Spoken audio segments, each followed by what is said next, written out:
My name is Brittany Weiss. I'm the Director of Admissions at QU. I'll have Taylor go ahead and introduce herself. I'm Taylor Christosevich. I know we met Sunday, but I primarily recruit from the Central Illinois Territory, and then I have some other outlier states that I work with as well.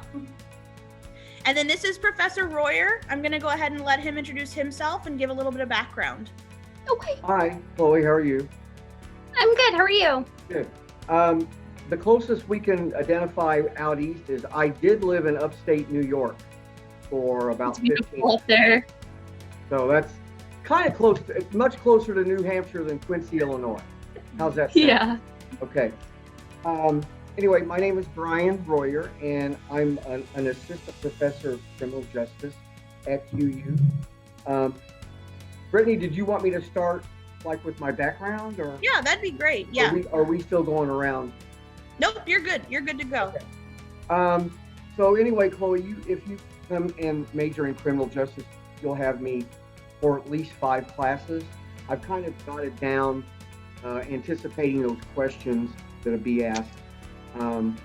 We can talk specifically about what classes I teach. Just to let you know, if you major in criminal justice, it's a 39 credit major, which boils down really to 13 classes, because all of our classes are 3 credits.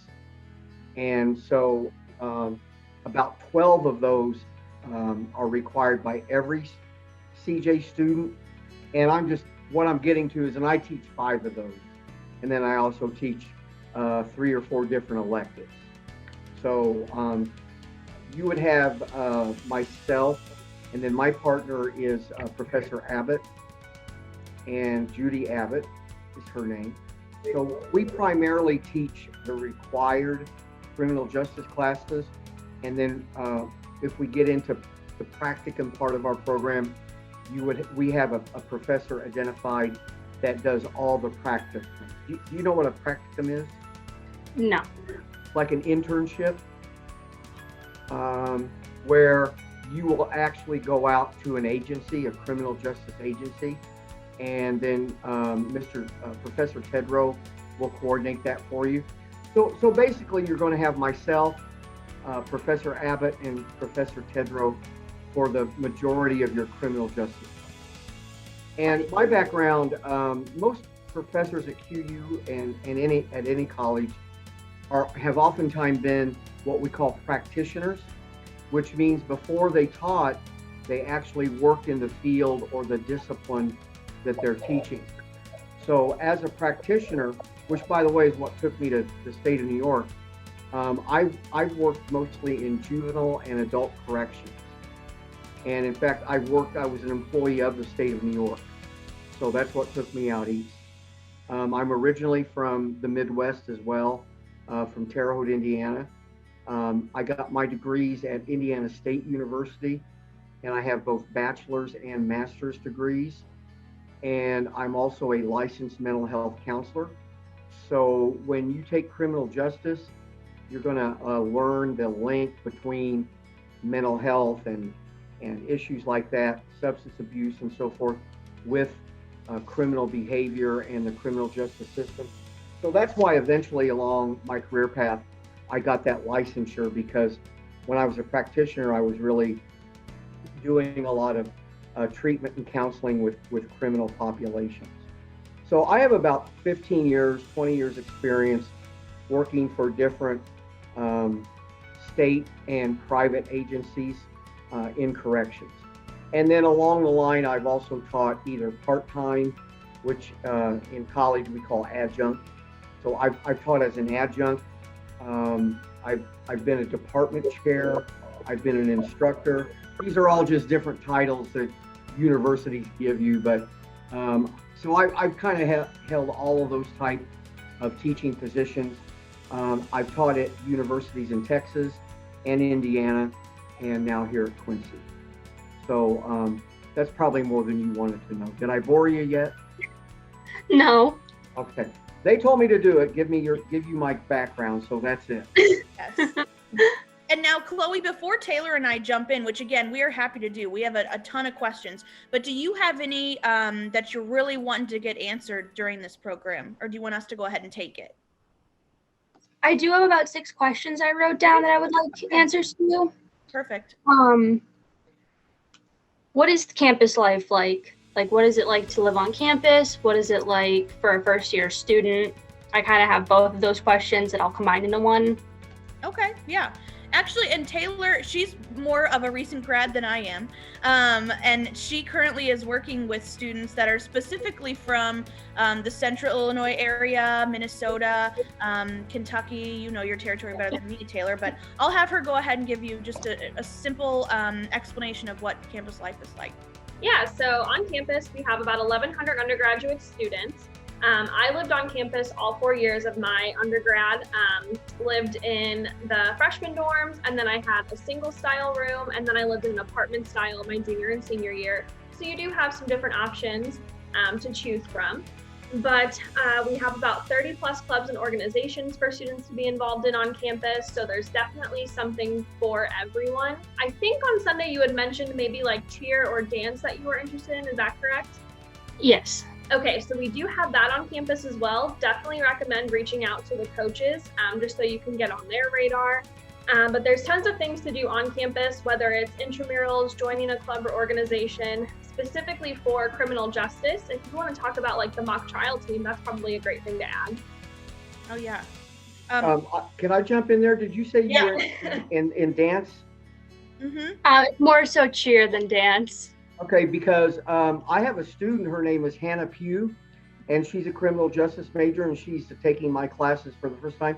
She's actually the captain of the Hawkettes, which is the dance team, kind of the cheer team that perform at all our sporting events. And she's the captain, and it's really kind of up to her. Like if you come to QU and try out, she's has a very big influence on who gets selected, and she's a criminal justice major. And she's in my classes. In terms of organizations, I'm also the chapter advisor of Alpha Phi Sigma, and that is the National Criminal Justice Honor Society. So it sounds like a Greek organization, like a fraternity or sorority. We have those Greek letters, Alpha Phi Sigma, but it's more of a professional fraternal organization, and it goes on your resume. If you belong, it goes on your resume. You also get a little salary bump if you work for the federal government and have been in Alpha Phi Sigma.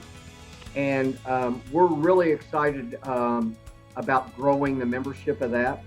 And we're actually going to have a meeting on the 17th of February where the president asked me as faculty advisor, can we do like a social? Can we turn it into more like a fun event?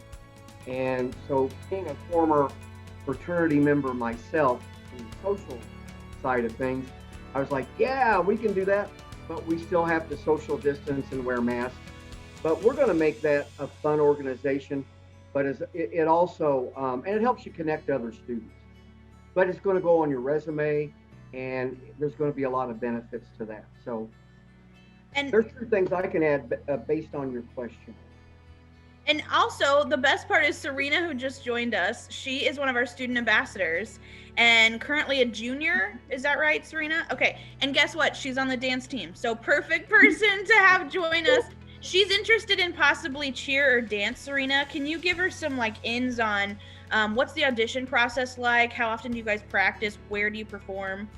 Yeah, sure. So I am on the dance team. Sorry, I was late. I completely forgot about this. You're good. But yes, I am on the dance team. I just got back with the team. We had a meeting. And so since COVID, it's a little bit different this year. So we perform for football and basketball usually. So this year we're just performing for football, which is fine. We are happy we get to do something. But usually we practice 3 times a week. This year we're doing Thursday, Friday, and Sunday. And then I think cheer is kind of the same way, 2-3 times a week. So basically for the dance team, I don't know about the cheer team, but you get invited by the coach, and they tell you when your audition time is, and then you have a few dances. You have a dance to learn, and then a few tricks that they want you to do. And honestly, I did dance in high school, but it wasn't competitive or anything. And so you could walk into this dance team with like no experience if you wanted to. We're really flexible. We love anyone there. It's pretty simple and it's not too like competitive. Like some colleges I know they're very like intense when it comes to like competitive dance teams, but we're very inclusive and we welcome anyone and everyone. Thank you. And Chloe, I'll send you actually the direct contact info for the cheer and dance moderators, and that way you can get in touch with them about possibly auditioning if you are interested in joining. They normally do their audition for prospective students. When is it, Taylor? Like it's May or June, somewhere around there. We'll usually get a bunch of emails with it, so we can all forward those out as well. Yeah. And Chloe, by the way, I mentioned that more like formal professional organization, Alpha Phi Sigma. There is also a sorority, a social sorority on campus, AO Pi, and I like to have AO Pis in my class because that was my favorite sorority when I was a student at ISU. And I still have some girlfriends that are AO Pis, and I told them, guess what sorority's on the campus I'm accepting a new job at. So you can belong to AO Pi and Alpha Phi Sigma and be a Hawkette. How's that sound? Sure.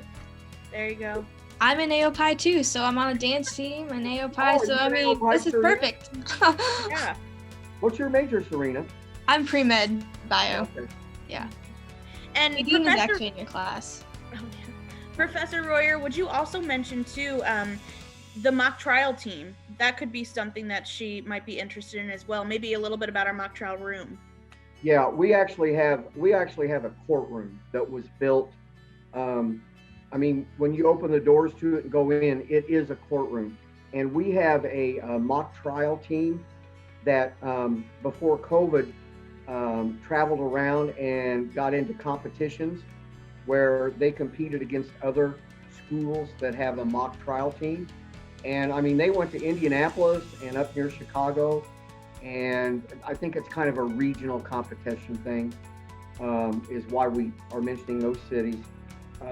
But you know, they get hotel, travel, compete. It's almost like it is an organization within itself as well. So you could belong to the trial team, the mock trial team, and enter into that hopefully next fall, traveling and competing like it was meant to be. But we also take some classes over there, and I don't know if you want to major in just criminal justice, or if you are thinking about pre-law, that's another great resource we have. I want to be able to get on the road to become a homicide detective. So anything that can help me get along to that goal is what I will pursue and major in. And criminal justice is what seems to be what would help me out the most. Okay, yeah. And so you might or might not be interested in the trial team. I think a lot of our pre-law majors get involved in that, but you can certainly, it's just another social activity, social semi-professional activity that you could engage in that would help you connect with students, and you're going to learn a lot. And obviously, as a homicide detective, you're going to have to eventually testify in court. Most murderers like to go to trial, so that would be a great experience for you, for your curriculum. Great. What other questions you got for us, Chloe? Those are some good ones. What is the lab like for a criminal justice major? Like, what is the lab scene like? Can you give me examples? The lab scene. Do you mean like forensics? Any forensic courses? Yeah, because I remember Taylor saying to me that I could major and minor in something, or it was like I could do two of them. Were you thinking of like forensic psychology? Yes. Maybe? Okay. Did you want to address that, Taylor, or do you want me to talk about that? You can go ahead and talk about that one. Chloe, you would have to decide whether you want to be a criminal justice major or a forensic psychology major. Now, one of my advisees just declared this semester to be a double major. and Jared is actually going to get a degree in both forensic psychology and criminal justice. So if you are really focused on being in law enforcement, you know, criminal justice has three components: law enforcement, corrections, and courts. If you're telling me you want to be a homicide detective, that's usually what we consider the local level of government.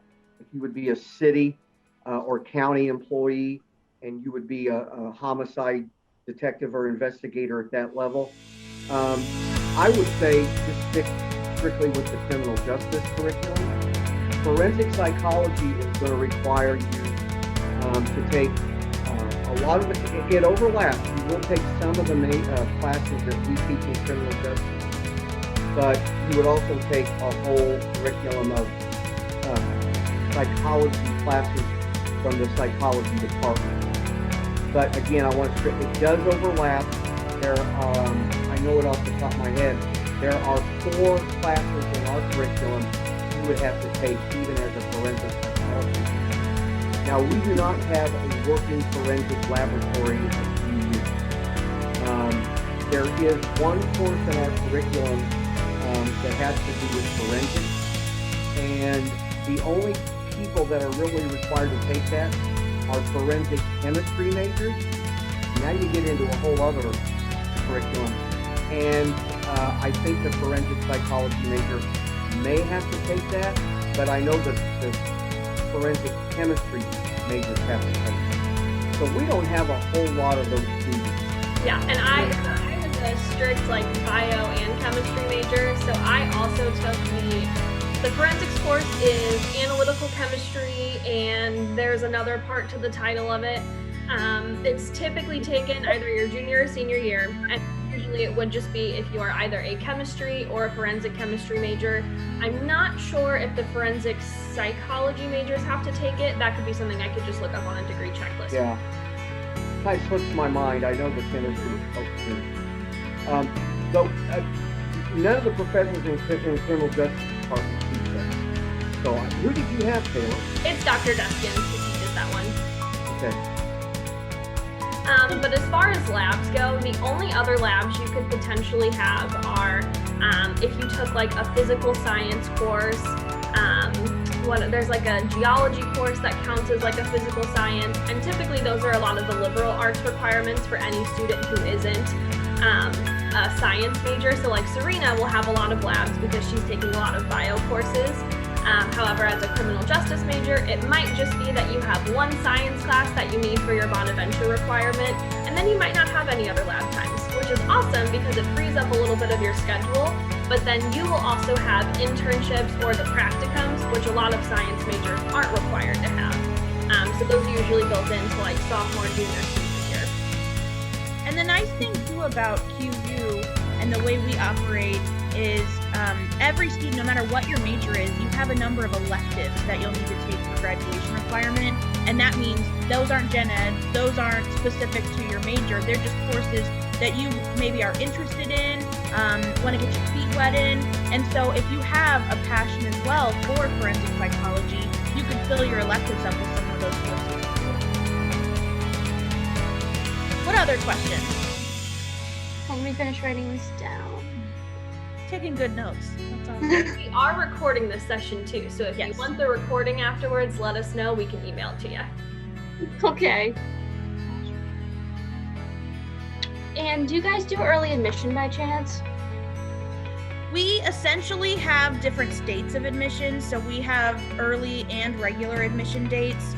The earliest is November 1st, and that's pretty typical for all schools. And we have it there mostly because we want to push that as much as we can, especially in students' senior years, to get their application and their transcripts and things. So that way we can get a scholarship in front of you and you can make some decisions early for yourself. There's also some perks to it where some of those early students will get first invitations to registration dates and things like that. But at the same time, we're a small school, we're a private school, so we still operate at the end of all that on a rolling admissions basis.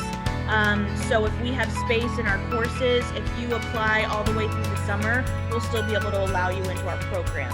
You'll just have, the later you apply, you have less first choices on the courses you're taking, and the times that you take them is the biggest thing. So if you are not an 8 a.m. class taker, maybe waiting to the very last second, that's not going to help you out because you got all 8 a.m.s.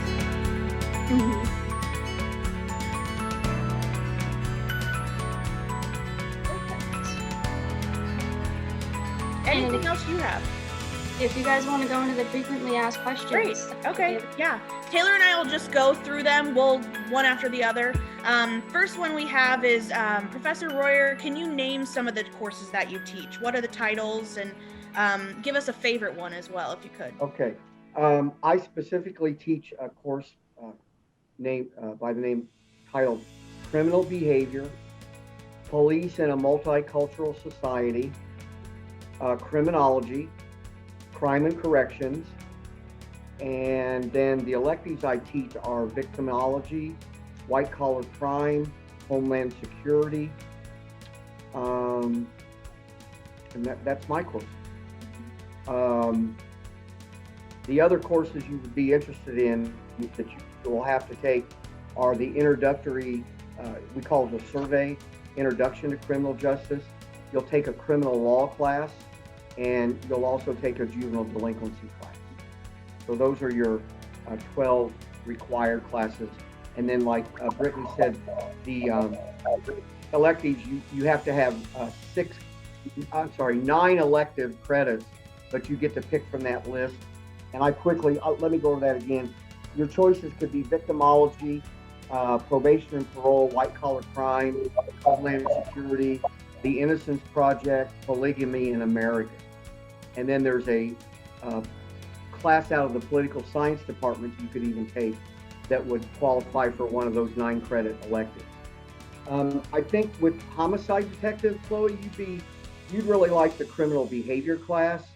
You would definitely learn a lot in the police and society class, especially with what's going on around the country right now.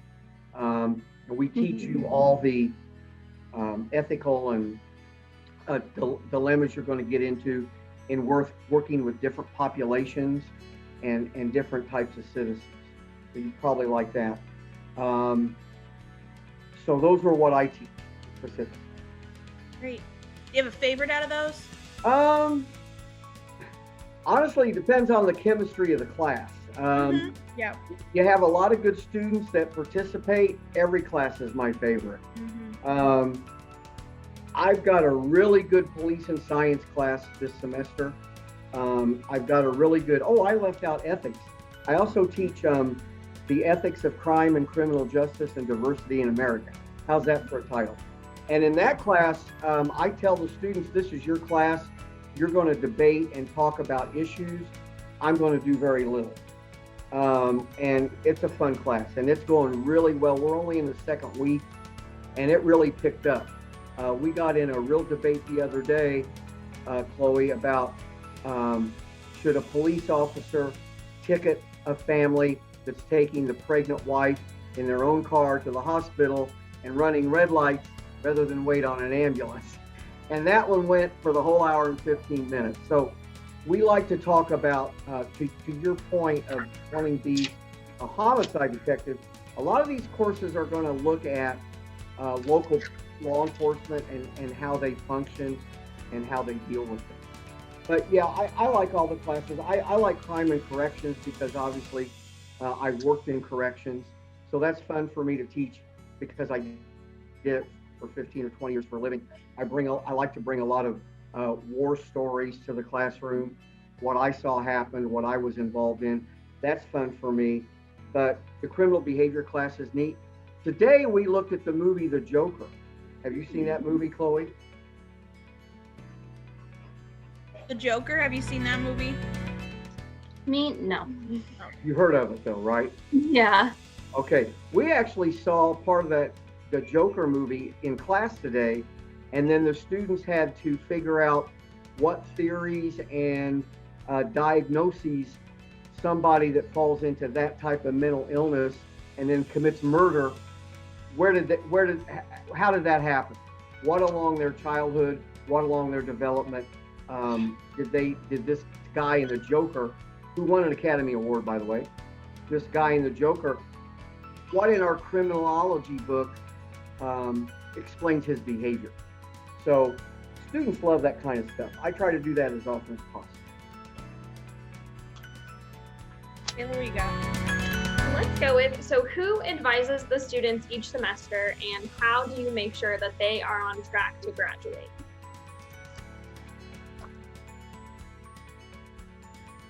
Typically, it's the advisor is going to be a professor in your field of study. Do you advise anyone, Professor Royer? Yeah, I have. Okay. Yes, absolutely. I pride myself in meeting face-to-face individually with each advisee.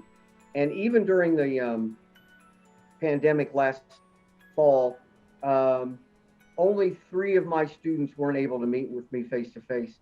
So even during that, I make office time. We set up an appointment, and I go over their checklist to be sure that they're taking the courses that they need to take so they graduate on time. And also it helps me get to know them on a more personal basis as well, because as an advisor, not only, this is my take on my job anyway, as the academic advisor, not only am I seeing that you're taking the right courses to graduate on time, but it's also another place you can come and talk about anything you want. So I really like that part of being a full-time professor, having a list of advisees, and I keep on top of them too. Yeah.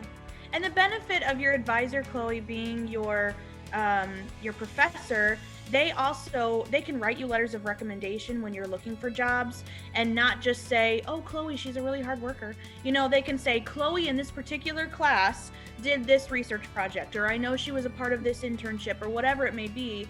And so that really sets you apart from other applicants, makes you look much more marketable, because someone can speak directly to your work ethic and not just speak in general terms, if that makes sense. They also, like Professor Royer, you know, they have 20 or more years in background within the field or the industry. So they have their own pipelines that they could hopefully connect you with someone for a potential job. And I think that helps set QU apart, being such a small school and having such a great relationship with that advisor who also acts as your professor. So I think, Brittany, I like that you brought up reference letters. And over Christmas break, Chloe, I probably wrote at least 3 or 4 reference letters. And one of the young ladies who just graduated was a Hawkette. She was a dancer, and she wants to go to law school. And I had to write a very complicated reference letter to the law school admissions council. And I put in it that she was a Hawkette, showing that she was engaged with her peers, you know, that she was energetic. And I used that, and I knew that because I was her advisor. And plus I went to the games and saw her dance. So I was able to really speak to that in the law school reference letter. great. Now, actually, that brings me to the next question. Do you know where some of your students that have just recently graduated, what are some alumni examples you can share? Where have they gone, or maybe even internships that you know of? Sure. Well, again, Chloe, back to law enforcement, which is what you're telling me you want to be in. I put a student, actually Professor Tedrow does this, but I wrote the letter anyway, and I got involved with the student. I placed him with the state of Illinois, for lack of better words, I don't know what they call it in New Hampshire, but like the like game warden or parks and wildlife police. It'd be the fishing game warden. Fishing and game warden. Yeah, I placed a student with that department in Illinois, and he was tickled to death because he's a hunter anyway. So he was real excited to be able to do that. I also have a student who is currently in the Missouri Law Enforcement Academy, and he should be, I should be hearing from him. He's probably about done now. And so he's going to be a police officer in Palmyra, Missouri. And he just, like I said, is completing the Missouri Police Academy. I have several students who are now working for either the Missouri or the Illinois Department of Correction. Those are great jobs to build your resume and get started. because they were like you. They were really more interested in law enforcement. But like Quincy PD wasn't hiring, and they didn't really want to get involved with cities as big as Chicago or St. Louis. So they got entry-level positions in our prison systems in Missouri and Illinois, and they may find out they like it. And but yeah, we've got students in all those positions. I've got 2 students who are more in the social service end of criminal justice. I got a young lady who is actually up for her first promotion. So I'm writing a second reference letter for her. She's working with at-risk youth and troubled children in a foster care setting in a social service agency. We've got 2 students doing that currently. It crosses the gambit: corrections, law enforcement, social services. Great. The other thing, Chloe, I want to say to you, you know, criminal justice majors often come in, and I think it's great you're focused and you say homicide detective.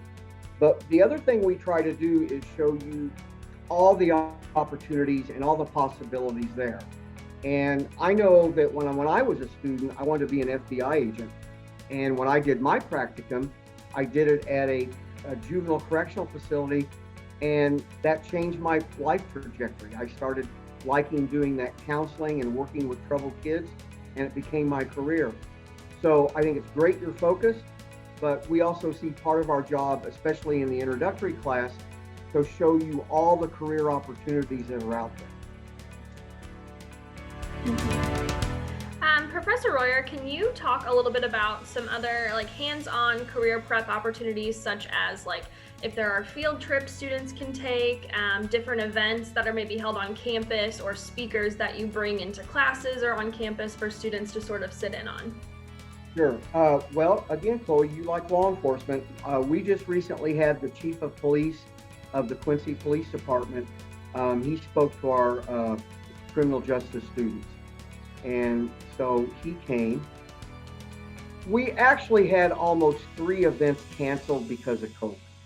So it's great that you bring it up, but it's hard to talk about. But we like to do active shooter. We do a thing where we get the Quincy Police Department, our own security department on campus, and all of our students involved. And we go through the protocol of what happens like when there's an active shooter, in this case on campus. We also have a canine day where we have different levels of law enforcement bring their canines to campus, and you get to see the dogs perform in what they do as criminal investigators, really, or as canine law enforcement. So we do the canine day, we do the active shooter day, we bring in major speakers like chiefs of police. We always used to do field trips to the juvenile center, field trips to the jail, field trips to the closest state prison. And all that kind of got on hold with COVID. But by the time you get here in the fall, Chloe, that ought to all be back up and running. Right, ladies? Hopefully. I hope so. Yes. One course that I always hear about from students, especially some of our student ambassadors we've had, is the Innocence Project. And is that the one that you guys cover, like the Stephen Avery case and all of that? Yeah, that's Professor Abbott's class, and that's one of those electives. Okay. And she's teaching it currently right now. She sometimes gets to teach it both fall and spring. Mm-hmm. But yeah, it's a real hands-on class. You get into a group setting, you get partners, and you pick cases where convicted persons have found to be innocent, or I don't teach it, so I can't speak expertly on it, but I know it is popular and a lot of students like it because it's going on in reality in our criminal justice system now. Our own state of Illinois, a past governor halted the death penalty because of the many people that this research has found are on death row who eventually are found innocent.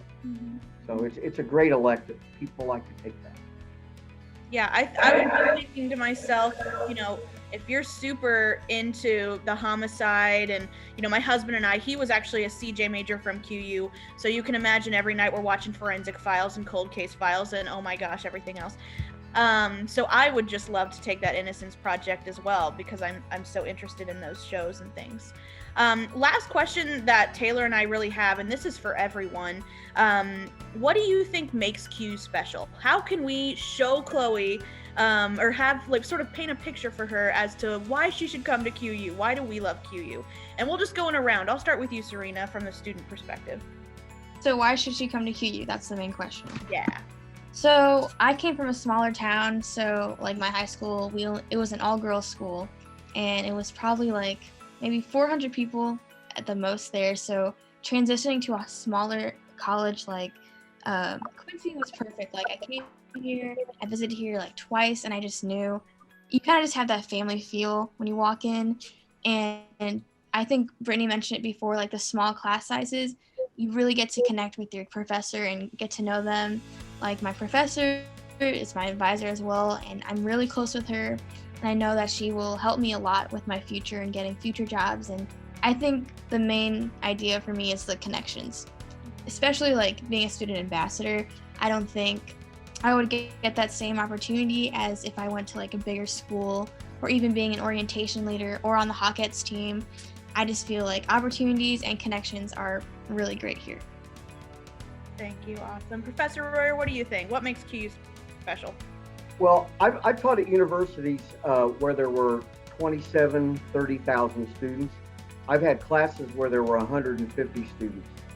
And so I think what makes QU special is the class sizes. I currently have a class, it started out 8, it's up to 11 now, but I've had a class of 3. One time I taught an elective, I had 3 students. But the most I ever have is 18.